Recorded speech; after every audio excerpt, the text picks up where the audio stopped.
રાણીગામ નજીકથી મળેલ મૃતદેહ મામલે હત્યાનું ખુલ્યું, 2 આરોપીને ઝડપી લીધા।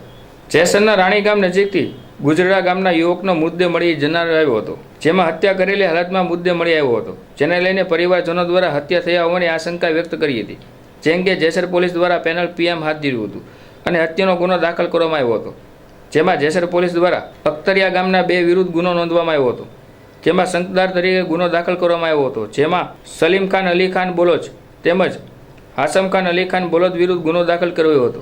જેસર પોલીસે ગુનો દાખલ કરી બંને શખ્સોને ઝડપી લીધા હતા, જેમાં તોહિદ રહીમ ખાન બોલોદની હત્યા થઈ હતી, જે મામલે આરોપી ઝડપી લઈ કાર્યવાહી હાથ ધરવામાં આવી હતી અને મૃતકના પિતા દ્વારા પોલીસ ફરિયાદ નોંધાવવામાં હતી। જેસર પોલીસ બંને આરોપી ઝડપી લઈ કાર્યવાહી હાથ ધરી હતી। 2 દિવસ પહેલા મૃતદેહ મળી આવ્યો હતો, જેમાં આરોપીને ઝડપી લીધા અને પ્રેમ પ્રકરણના હત્યા થયા હોવાનું પોલીસ તપાસમાં સામે આવ્યું હતું, ત્યારે પોલીસે હાલ વધુ તપાસ હાથ ધરી છે।